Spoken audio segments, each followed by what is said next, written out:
10वां अध्याय 10 प्रकार की सृष्टि का वर्णन। विदुर जी ने कहा, मुनिवर, भगवान नारायण के अंतर्धान हो जाने पर संपूर्ण लोगों के पितामह ब्रह्मा जी ने अपने देह और मन से कितने प्रकार की सृष्टि उत्पन्न की। भगवान, इनके सिवा मैंने आपसे और जो बातें पूछी हैं उन सब का भी क्रमशः वर्णन कीजिए और मेरे सब संशयों को दूर कीजिए, क्योंकि आप सभी बहुज्ञों में श्रेष्ठ है। सूत जी कहते हैं, शौनक जी, विदुर जी के इस प्रकार पूछने पर मुनिवर मैत्रेय जी बड़े प्रसन्न हुए और अपने हृदय में स्थित उन प्रश्नों का इस प्रकार उत्तर देने लगे।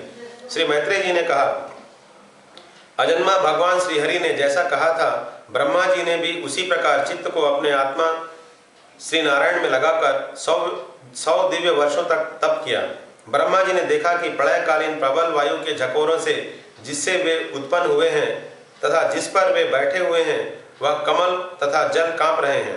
प्रबल तपस्या एवं हृदय में स्थित आत्मज्ञान से उनका विज्ञान बल बढ़ गया है और उन्होंने जल के साथ वायु को पी लिया। फिर जिस पर स्वयं बैठे हुए थे उस आकाशव्यापी कमल को देखकर उन्होंने विचार किया कि पूर्व कल्प में लीन हुए लोगों को मैं इसी से रचूंगा। तब भगवान के द्वारा सृष्टि कार्य में नियुक्त ब्रह्मा जी ने उस कमल कोश में प्रवेश किया और उस एक के ही भू भुवा स्वः ये 3 भाग किए। यद्यपि वह कमल इतना बड़ा था कि उसके 14 भुवन या इससे भी अधिक लोगों के रूप में विभाग किए जा सकते थे। जीवों में भोग स्थान के रूप में इन्हीं 3 लोकों का शास्त्रों में वर्णन हुआ है। जो निष्काम कर्म करने वाले हैं उन्हें महा तप जन और सत्यलोक रूप ब्रह्मलोक की प्राप्ति होती है। विदुर जी ने कहा, ब्रह्मन, आपने अद्भुत कर्म विश्वरूप श्रीहरि की जिस काल नामक शक्ति की बात कही थी, प्रभु उसका कृपया विस्तार पूर्वक वर्णन कीजिए। श्री मैत्रेय जी ने कहा, विषयों का रूपांतर बदलना ही काल का आकार है। विषयों का रूपांतर बदलना ही काल का आकार है। स्वयं तो वह निर्विशेष अनादि और अनंत है। उसी को निमित्त बनाकर भगवान खेल खेल में ही अपने आप को ही सृष्टि के रूप में प्रकट कर देते हैं। पहले यह सारा विश्व भगवान की माया से लीन होकर ब्रह्म रूप से स्थित था। उसी को अव्यक्त मूर्ति काल के द्वारा भगवान ने पुनः पृथक रूप से प्रकट किया है। यह जगत जैसा अब है वैसा ही पहले था और भविष्य में भी वैसा ही रहेगा। इसकी सृष्टि 9 प्रकार की होती है तथा प्राकृत वैकृत भेद से एक 10वीं सृष्टि और भी है और इसका प्रलय काल द्रव्य तथा गुणों के द्वारा 3 प्रकार से होता है। अब पहले मैं इस 10 प्रकार की सृष्टि का वर्णन करता हूँ। पहली सृष्टि महतत्व की है। भगवान की प्रेरणा से सत्वादि गुणों में विषमता होना ही इसका स्वरूप है। दूसरी सृष्टि अहंकार की है, जिससे पृथ्वी आदि पंचभूत एवं ज्ञानेंद्रिय और कर्मेंद्रिय की उत्पत्ति होती है। तीसरी सृष्टि भूत सर्ग है, जिसमें पंच महाभूतों को उत्पन्न करने वाला तन्मात्र वर्ग रहता है। चौथी सृष्टि इंद्रियों की है, यह ज्ञान और क्रिया शक्ति से संपन्न होती है। पांचवी सृष्टि सात्विक अहंकार से उत्पन्न हुए इंद्रियादि अधिष्ठाता देवताओं का ही है। मन भी इसी सृष्टि के अंतर्गत है। छठी सृष्टि अविद्या की है। इसमें तामिश्र, अंधतामिश्र, तम, मोह और महामोह ये 5 गांठें हैं। यह जीवों की बुद्धि का आवरण और विक्षेप करने वाली है। यह 6 प्राकृत सृष्टियां हैं। अब वैकृत सृष्टियों का भी विवरण सुनो। जो भगवान अपना चिंतन करने वालों के समस्त दुखों को हर लेते हैं, यह सारी लीला उन्हीं श्रीहरि की है। वे ही ब्रह्मा के रूप में रजोगुण को स्वीकार करके जगत की रचना करते हैं। 6 प्रकार की प्राकृत सृष्टियों के बाद 7वीं प्रधान वैकृत सृष्टि इन 6 प्रकार के स्थावर वृक्षों की होती है। वनस्पति, औषधि, लता, त्वक्सार, विरुद्ध और द्रुम, इनका संचार नीचे से ऊपर की ओर होता है। इनमें प्रायः ज्ञान शक्ति प्रकट नहीं रहती। ये भीतर ही भीतर केवल स्पर्श का अनुभव करते हैं तथा इनमें से प्रत्येक में कोई विशेष गुण रहता है। 8वीं सृष्टि तिर्यक योनियों की है, पशु पक्षियों की। वह 28 प्रकार की मानी जाती है। इन्हें काल का ज्ञान नहीं होता। तमोगुण की अधिकता के कारण ये केवल खाना पीना, मैथुन करना, सोना आदि ही जानते हैं। इन्हें सूंघने मात्र से वस्तुओं का ज्ञान हो जाता है। इनके हृदय में विचार शक्ति या दूरदर्शिता नहीं होती। साधु श्रेष्ठ, इन तिर्यकों में गौ, बकरा, भैंसा, कृष्ण मृग, सुअर, नीलगाय, रुरु नामक मृग, भेड़ और ऊंट, ये द्विशफ 2 खुर वाले पशु कहलाते हैं। गधा, घोड़ा, खच्चर, गौर मृग, शरफ और चमड़ी, ये एक शफ 1 खुर वाले हैं। अब 5 नख वाले पशु पक्षियों के नाम सुनो। कुत्ता, गीदड़, भेड़िया, बाघ, बिलाव, खरगोश, शाही, सिंह, बंदर, हाथी, कछुआ, गो और मगर आदि पशु हैं। कंक, गिद्ध, बटेर, बाज, भास, भल्लुक, मोर, हंस, सारस, चकवा, कौवा और उल्लू आदि उड़ने वाले जीव पक्षी कहलाते हैं। विदुर जी, नवी सृष्टि मनुष्यों की है। यह एक ही प्रकार की है। इसमें आहार का प्रवाह ऊपर मुंह से नीचे की ओर होता है। मनुष्य रजोगुण प्रधान, कर्म परायण और दुख रूप विषयों में ही सुख मानने वाले होते हैं। स्थावर, पशु पक्षी और मनुष्य, ये तीनों प्रकार की सृष्टियां तथा आगे कहे जाने वाला देवसर्ग वैकृत सृष्टि है तथा जो महतत्वादि रूप वैकारिक देवसर्ग है उसकी गणना पहले प्राकृत सृष्टि में की जा चुकी है। इनके अतिरिक्त सनत कुमार आदि ऋषियों का जो कौमार सर्ग है वह प्राकृत वैकृत दोनों प्रकार का है। देवता, पितर, असुर, गंधर्व, अप्सरा, यक्ष, राक्षस, सिद्ध, चारण, विद्याधर, भूत, प्रेत, पिशाच और किन्नर, किमपुरुष, अश्वमुख आदि भेद से देव सृष्टि 8 प्रकार की है। विदुर जी, इस प्रकार जगत कर्ता श्री ब्रह्मा जी की रची हुई यह 10 प्रकार की सृष्टि मैंने तुमसे कही। अब आगे मैं वंश और मनमंत्र आदि का वर्णन करूंगा। इस प्रकार सृष्टि करने वाले सत्य संकल्प भगवान हरि ही ब्रह्मा के रूप से प्रत्येक कल्प के आदि में रजोगुण से व्याप्त होकर स्वयं ही जगत के रूप में अपनी ही रचना करते हैं। 24वां अध्याय। श्री कपिल देव जी का जन्म। श्री मैत्रेय जी कहते हैं, उत्तम गुणों से सुशोभित मनु कुमारी देवहूति ने जब ऐसी वैराग्य युक्त बातें कही तब कृपालु कर्दम मुनि को भगवान विष्णु के कथन का स्मरण हो आया और उन्होंने उनसे कहा। कर्दम जी बोले, दोष रहित राजकुमारी, तुम अपने विषय में इस प्रकार खेद न करो। तुम्हारे गर्भ में अविनाशी भगवान विष्णु शीघ्र ही पधारेंगे। प्रिय, तुमने अनेक प्रकार के व्रतों का पालन किया है, अतः तुम्हारा कल्याण होगा। अब तुम संयम, नियम, तप और दान आदि करती हुई श्रद्धा पूर्वक भगवान का भजन करो। इस प्रकार आराधना करने पर श्रीहरि तुम्हारे गर्भ से अवतीर्ण होकर मेरा यश बढ़ावेंगे और ब्रह्म ज्ञान का उपदेश करके तुम्हारे हृदय की अहंकारमयी ग्रंथि का छेदन करेंगे। श्री मैत्रेय जी कहते हैं, विदुर जी, प्रजापति कर्दम के आदेश में गौरव बुद्धि होने से देवहूति ने उस पर पूर्ण विश्वास किया और वह निर्विकार जगत गुरु भगवान श्री पुरुषोत्तम की आराधना करने लगी। इस प्रकार बहुत समय बीत जाने पर भगवान मधुसूदन कर्दम जी के वीर्य का आश्रय ले उसके गर्भ से इस प्रकार प्रकट हुए जैसे काष्ठ में अग्नि। उस समय आकाश में मेघ जल बरसाते हुए गरज गरज कर बाजे बजाने लगे, गंधर्वगण गान करने लगे और अप्सराएं आनंदित होकर नाचने लगी। आकाश से देवताओं के बरसाए हुए दिव्य पुष्पों की वर्षा होने लगी। सब दिशाओं में आनंद छा गया, जलाशयों का जल निर्मल हो गया और सभी जीवों के मन प्रसन्न हो गए। इसी समय सरस्वती नदी से घिरे हुए कर्दम जी के उस आश्रम में मरीचि आदि मुनियों के सहित श्री ब्रह्मा जी आए। शत्रुदमन विदुर जी, स्वतः सिद्ध ज्ञान से संपन्न अजन्मा ब्रह्मा जी को यह मालूम हो गया था कि साक्षात परब्रह्म भगवान विष्णु सांख्य शास्त्र का उपदेश करने के लिए अपने विशुद्ध सत्वमय अंश से अवतीर्ण हुए हैं। अतः भगवान जिस कार्य को करना चाहते थे उसका उन्होंने विशुद्ध चित्त से अनुमोदन एवं आदर किया और अपनी संपूर्ण इंद्रियों से प्रसन्नता प्रकट करते हुए कर्दम जी से इस प्रकार कहा। श्री ब्रह्मा जी ने कहा, प्रिय कर्दम, तुम दूसरों को मान देने वाले हो। तुमने मेरा सम्मान करते हुए जो मेरी आज्ञा का पालन किया है, इससे तुम्हारे द्वारा निष्कपट भाव से मेरी पूजा संपन्न हुई है। पुत्रों को अपने पिता की सबसे बड़ी सेवा यही करनी चाहिए कि जो आज्ञा ऐसा कहकर आदर पूर्वक उनके आदेश को स्वीकार करें। बेटा, तुम सभ्य हो, तुम्हारी ये सुंदरी कन्याएं अपने वंशों द्वारा इस सृष्टि को अनेक प्रकार से बढ़ावेंगी। अब तुम इन मरीचि आदि मुनिवरों को इनके स्वभाव और रुचि के अनुसार अपनी कन्याएं समर्पित करो और संसार में अपना सुयश फैलाओ।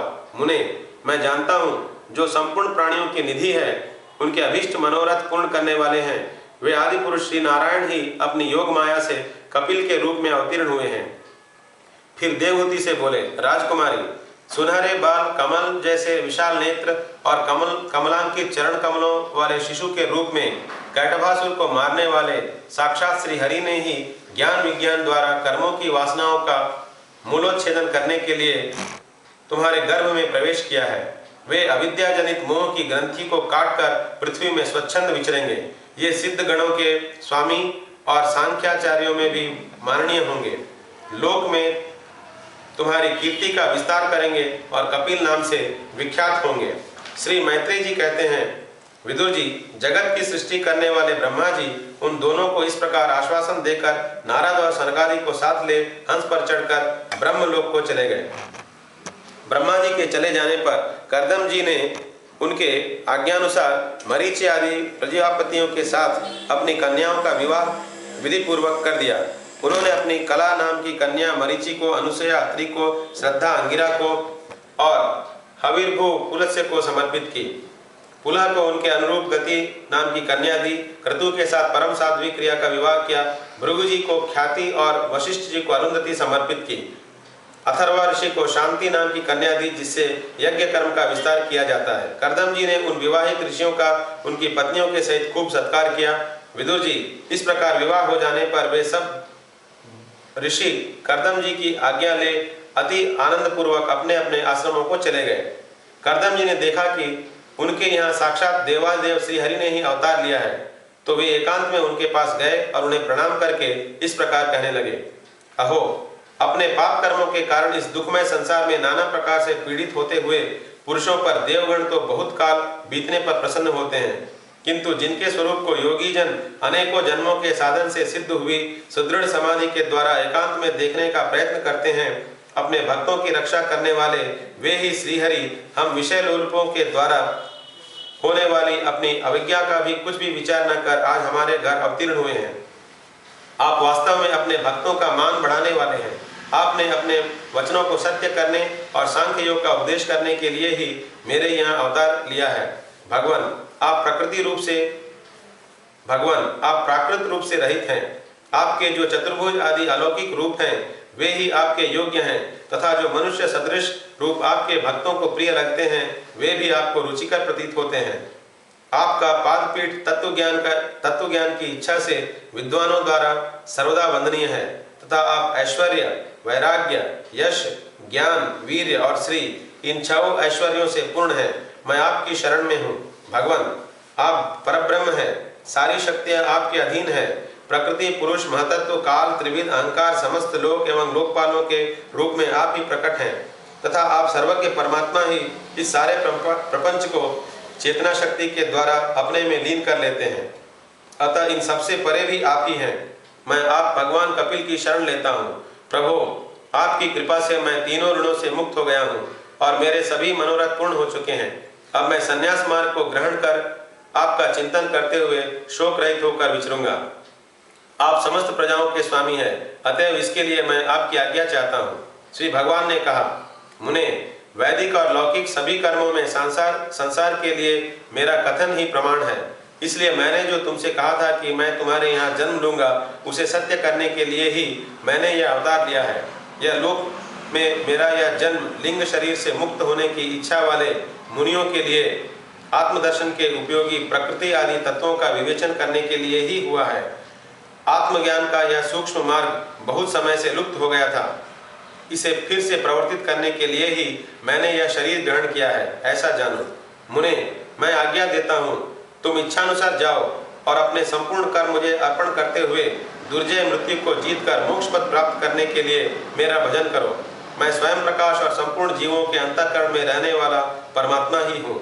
अतः जब तुम विशुद्ध बुद्धि के द्वारा अपने अंतःकरण में मेरा साक्षात्कार कर लोगे, तब सब प्रकार के शोकों से छूटकर निर्भय पद मोक्ष प्राप्त कर लोगे। माता देवहूति को भी मैं संपूर्ण कर्मों से छुड़ाने वाला आत्मज्ञान प्रदान करूंगा, जिससे यह संसार रूप भय से पार हो जाएंगी। श्री मैत्रेय जी कहते हैं, भगवान कपिल के इस प्रकार कहने पर प्रजापति कर्दम जी उनकी परिक्रमा कर प्रसन्नता पूर्वक वन को चले गए। वहां अहिंसामय संन्यास धर्म का पालन करते हुए वे एकमात्र श्री भगवान की शरण हो गए तथा अग्नि और आश्रम का त्याग करके निस्संग भाव से पृथ्वी पर विचरने लगे। जो कार्य कारण से अतीत है, सत्वादि गुणों का प्रकाशक एवं निर्गुण है और अनन्य भक्ति से ही प्रत्यक्ष होता है, उस परब्रह्म में उन्होंने अपना मन लगा दिया। वे अहंकार, ममता और सुख दुखादि द्वंद्वों से छूटकर समदर्शी भेद दृष्टि से रहित हो सब में अपने आत्मा को ही देखने लगे। उनकी बुद्धि अंतर्मुख एवं शांत हो गई। उस समय धीर करदम जी शांत लहरों वाले समुद्र के समान जान पड़ने लगे। परम भक्ति भाव के द्वारा सर्वांतर्यामी सर्वज्ञ श्री वासुदेव में चित्त स्थिर हो जाने से वे सारे बंधनों से मुक्त हो गए।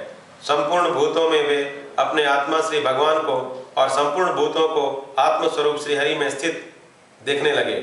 इस प्रकार इच्छा और द्वेष से रहित सर्वत्र समबुद्धि और भगवत भक्ति से संपन्न होकर श्री करदम जी ने भगवान का परम पद प्राप्त कर लिया।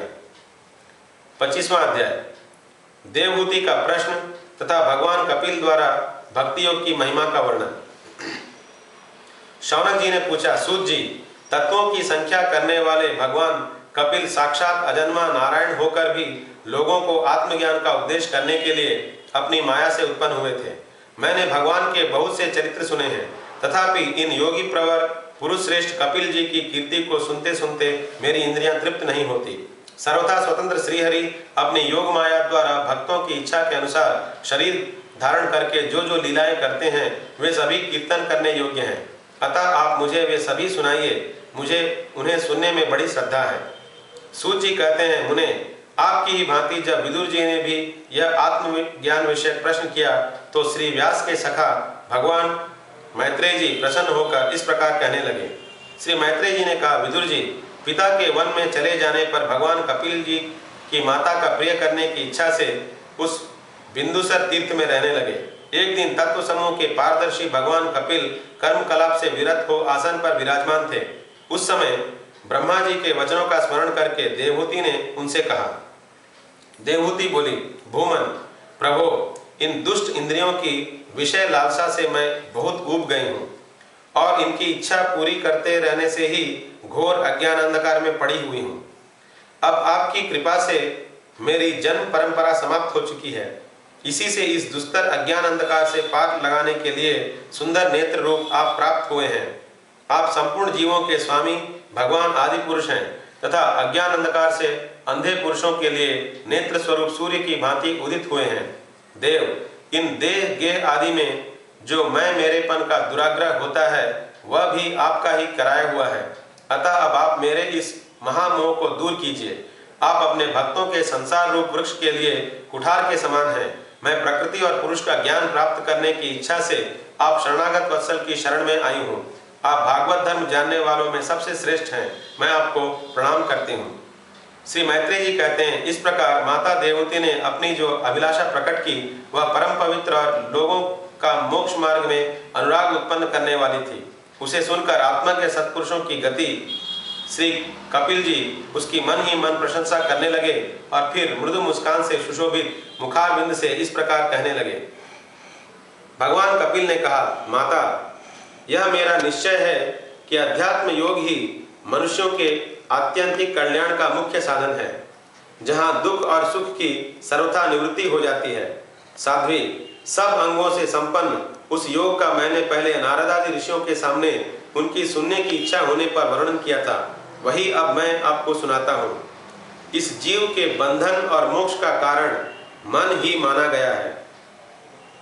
विषयों में आसक्त होने पर वह बंधन का हेतु होता है और परमात्मा में अनुरक्त होने पर वही मोक्ष का कारण बन जाता है।